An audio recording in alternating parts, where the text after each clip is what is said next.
I'm the worst granddaughter in the world. That's not self-pity. That's just fact. Because I simply forgot to pick up my grandmother for Thanksgiving. Actually, that's not quite accurate. It's worse than that. We all forgot to pick up my grandmother for Thanksgiving. Let me back up. My grandmother Alice is 79 years old. She's been a widow for 5 years. She lives alone in a small apartment about 20 minutes from my parents' house. She's sharp as a tack, funny, independent, refuses to use a cane even though her doctor says she should, does her own grocery shopping, beats me at Scrabble every single time, and every Thanksgiving someone picks her up and brings her to my parents' house for dinner. This year, that someone was supposed to be... Well, that's where it gets complicated. I arrived at my parents' house at 9 a.m. My mom, Diane, was already in full Thanksgiving mode.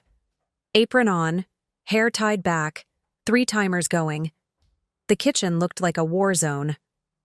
Amara, finally, can you start on the green beans?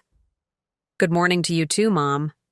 Sorry, honey, there's so much to do. Your father is useless. Kevin isn't here yet, and I still have to make the stuffing and the sweet potatoes and...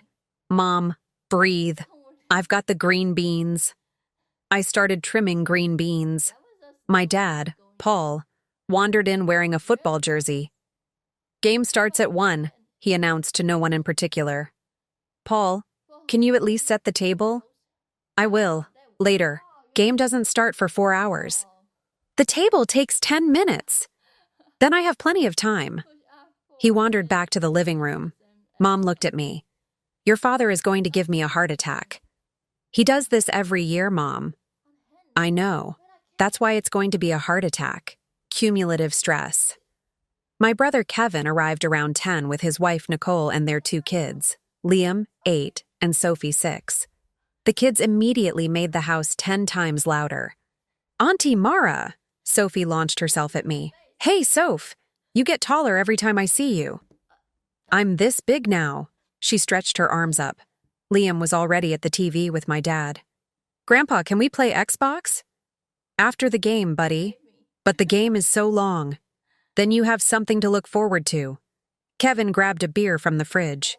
Traffic was a nightmare. Took us an hour to get here. You live 30 minutes away, I pointed out. Thanksgiving traffic, sis. It's real. Nicole started helping Mom in the kitchen. I was still on green bean duty. The house was chaos. Kids running around, adults yelling over each other, timers beeping, football pre-game on TV, normal, familiar, Thanksgiving. Around 11, Mom looked up from the turkey. Paul, did you pick up your mother? Dad looked up from the TV. What? Your mother, Alice. Did you pick her up? I thought you were picking her up. I'm cooking. How am I supposed to leave? Well, I'm watching the game. The game doesn't start for 2 hours. Kevin jumped in. I can get her after I finish this beer. You've been drinking, Nicole pointed out. You can't drive. It's 1 beer. Still. Mom looked at me. Amara, can you... I have to finish these green beans, and then I'm doing the mashed potatoes. They can wait. Mom, you literally just gave me these tasks. Someone needs to get Grandma. Everyone looked at each other. I'll go in an hour, Dad said, at halftime. There's no game yet. Mom was getting shrill. Pre-game halftime. That's not a thing. I'll get her, Kevin said. In a few minutes. Let the beer wear off. I can go, I agreed. After I finish helping. It's okay, kids. I'll go before the game starts. Fine, Mom said. But someone please remember. We all nodded, and then went back to what we were doing. Have you ever taken someone for granted because you assumed they'd always be there? Share your thoughts in the comments. And if you want more stories about family, priorities, and second chances, hit that subscribe button and notification bell so you never miss our next story. At 1 p.m., we were setting the table. The turkey was resting. The sides were done. The table looked beautiful. Sophie was arranging napkins. Liam was, reluctantly, putting out silverware.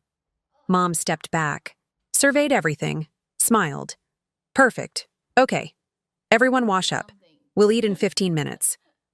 We started migrating toward the dining room. I was carrying the green bean casserole when it hit me. We were setting 7 places.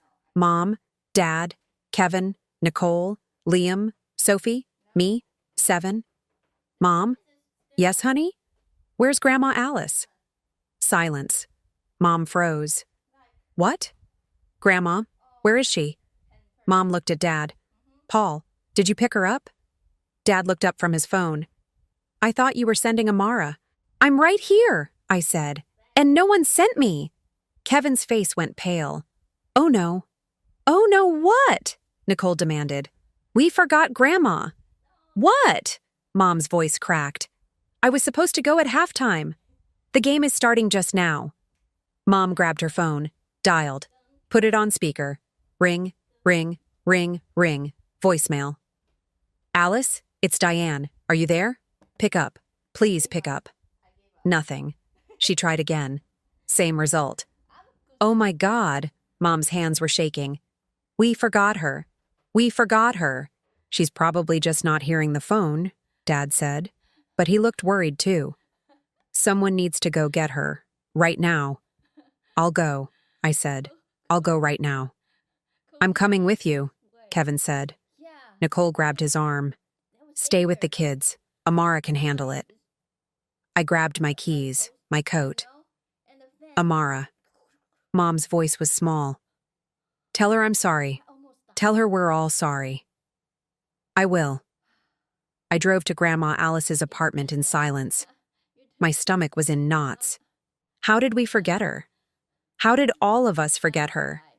Because we were busy. Because we assumed someone else would handle it. Because we took it for granted that she'd be there. Because we're terrible. I parked outside her building. A modest 3-story walk-up. She's on the 2nd floor.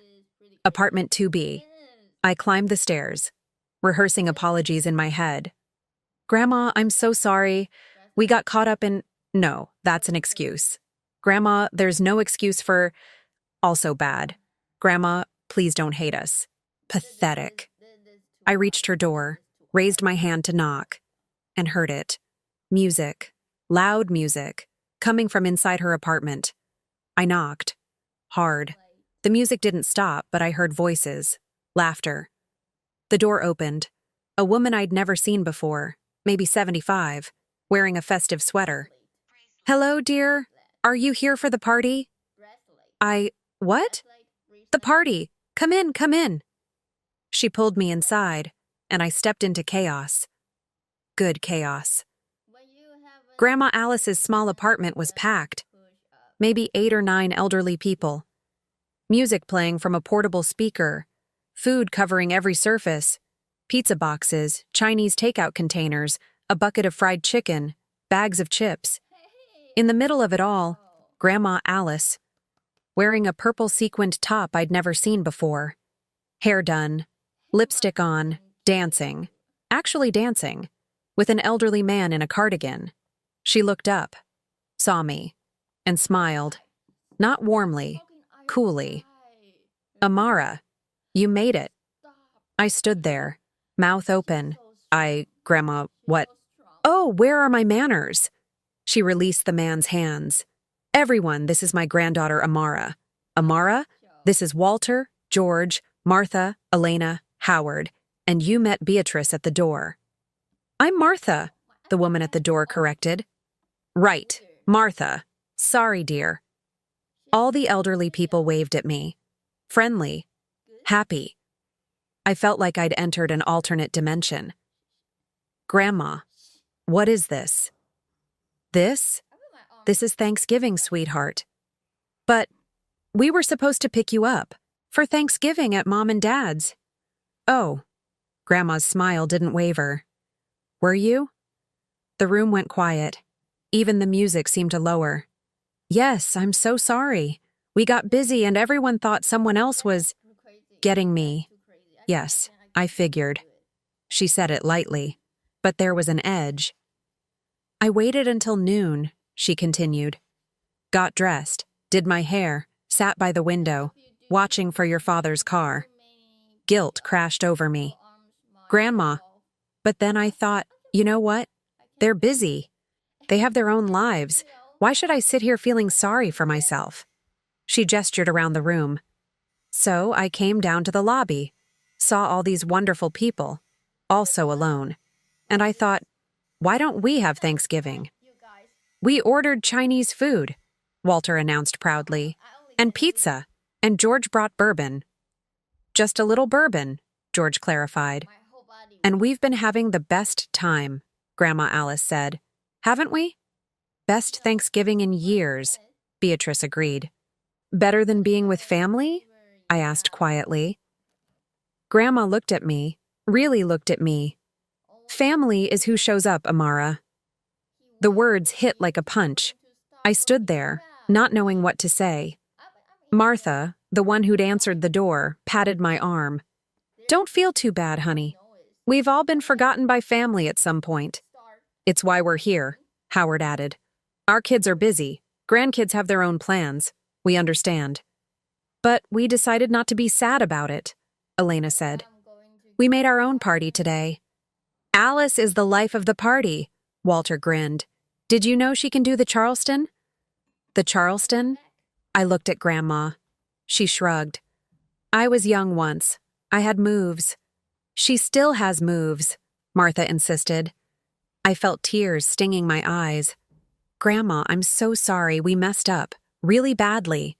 Yes, you did. You should have remembered, but you didn't. So I adapted. Will you come with me? Please? Everyone's waiting. Mom is devastated.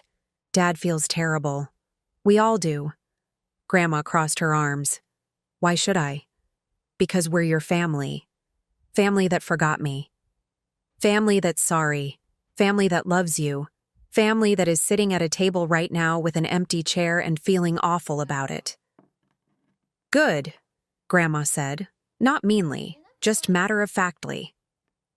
Maybe they'll remember next time. They will. I will. I promise. She studied me. You can't promise that. I can promise I'll try. Really try. Not just assume someone else will handle it. Silence. Then Walter spoke up. Alice, go with your granddaughter. What? You love them, even though they're idiots. Go. But the party, we'll be here when you get back, Beatrice said. If you want to come back. Or, I said, surprising myself, you could all come. Everyone stared at me. What? Grandma asked. Come with us. All of you. We have a huge turkey, tons of food. We couldn't impose, Martha started. You wouldn't be imposing. You'd be correcting our mistake. Grandma shouldn't have to choose between her old family and her new one. Bring everyone. Grandma's expression softened. You mean that? Yes. Absolutely. Mom made enough food for 20 people. We're 7. Well, 8 with you. But we could be 14.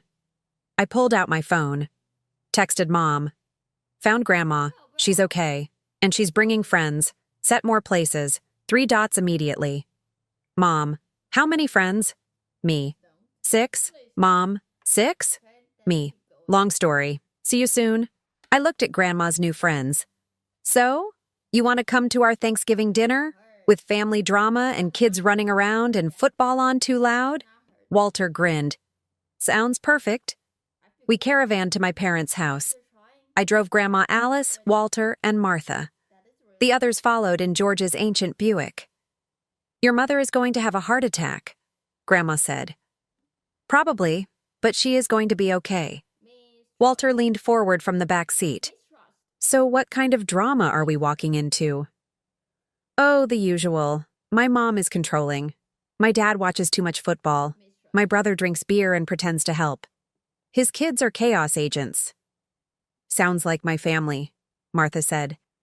Except my son lives in Florida now and never calls. That's terrible. It is what it is, she shrugged. That's why I was alone today. Not anymore, Grandma said firmly. Today you're with us. We pulled into my parents' driveway, the other car right behind us. I helped everyone out. Grandma walked up to the door, didn't knock, just opened it and walked in. "Hello, we're here." Mom appeared from the kitchen, saw Grandma. Her face crumpled. "Alice, I'm so sorry." "Save it, Diane. We'll talk later. Right now, I brought friends." She stepped aside. Walter, Beatrice, George, Martha, Elena, Howard filed in. My parents' living room suddenly looked very full. Dad appeared, stared. "Mom, who are all these people?" "My new family, Paul. The one that didn't forget me." Dad flinched. Kevin came out of the kitchen. "Whoa, Grandma, and friends?" "Kevin, Nicole, kids." Grandma clapped her hands. "Come meet everyone." Liam and Sophie ran over, shy at first, but Walter crouched down. "You two like magic tricks?" "Yes," they shouted in unison. "Well, watch this." He pulled a quarter from behind Liam's ear. "Found your college fund." The kids squealed with delight. And just like that, the ice broke. We expanded the table, added every chair we could find, set 14 places. The food came out, turkey, sides, everything Mom had spent all day making, plus the Chinese food and pizza that Grandma's friends had ordered. "Is that fried rice?" Dad asked. "Best in the city," Walter said. "Want some?" Sure." We sat down, a weird, wonderful mix of family and strangers. Mom looked around the table, tears in her eyes. "I don't even know where to start." "How about with an apology?" Grandma suggested sweetly. Mom laughed, cried. "I'm so sorry, Alice. We messed up. Badly." "Yes, you did." "It won't happen again." Grandma reached over, squeezed Mom's hand. "I know." Dad cleared his throat. "I think we should go around and say what we're grateful for." "Oh boy," Kevin muttered. "This is going to take forever with 14 people." "Hush," Nicole said. We went around, each person sharing. When it got to Grandma Alice, she looked at all of us. "I'm grateful for second chances, for family that screws up but tries to fix it, and for new friends who showed me that I'm never truly alone." She looked at her friends. "Thank you for today. You saved me." "You saved us too, Alice," Martha said. "We would have been alone." "Well, now none of us are alone." We ate. We talked. We laughed. Walter told terrible jokes. Martha taught the kids a dance. George shared stories from World War II. Beatrice showed Mom a Tai Chi move that was supposed to help with stress. My family and Grandma's found family blended seamlessly. At one point, I sat next to Grandma on the couch. "I really am sorry," I said quietly. "I know, sweetheart." "I don't have an excuse. I got caught up in my own stuff and forgot what mattered." "We all do that sometimes. The important thing is recognizing it." "I'm going to do better. I'm going to visit you more. Really visit. Not just, I'll come by soon, visit." She patted my hand. "I'd like that. And I want to meet these friends of yours properly. They're wonderful." "They are, aren't they? We look out for each other." 1 year later, Thanksgiving morning, 9 a.m. I'm at Grandma Alice's apartment building. So is my entire family. Mom, Dad, Kevin, Nicole, Liam, Sophie. We go down to the community room, decorating, setting up tables, because this year, we're starting Thanksgiving here, with Grandma Alice and all her friends from the building, plus a few more who've joined since last year. 23 people total. "Amara, where do these flowers go?" Mom asks. "Anywhere. Make it festive." Liam and Sophie are helping Martha hang streamers. Walter is teaching Dad a card trick. Beatrice is showing Nicole some cooking technique. Grandma Alice is directing, laughing, thriving. She catches my eye, winks. Last year, we forgot her. This year, we're starting with her, the way it should have been all along.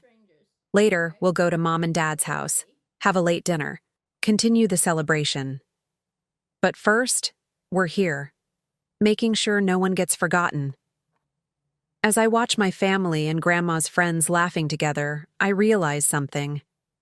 We didn't just forget Grandma last year. We forgot what Thanksgiving is actually about. It's not about perfect turkey or spotless tables or watching football. It's about showing up for the people who matter and making sure they know they're not forgotten. Amara, Grandma calls. Come take a picture with me. I walk over, put my arm around her. We smile, and this time, she's not waiting by the window for someone to remember her. She's surrounded by people who will never forget. What did you think about Grandma Alice and her neighbors creating their own Thanksgiving instead of waiting to be remembered? Let us know in the comments. If this story about family, priorities, and second chances moved you, please hit that like button and subscribe for more stories about what really matters, finding community, and the moments that change everything. Don't forget to click the notification bell so you never miss our next story. Thanks for watching, and we see you in the next one.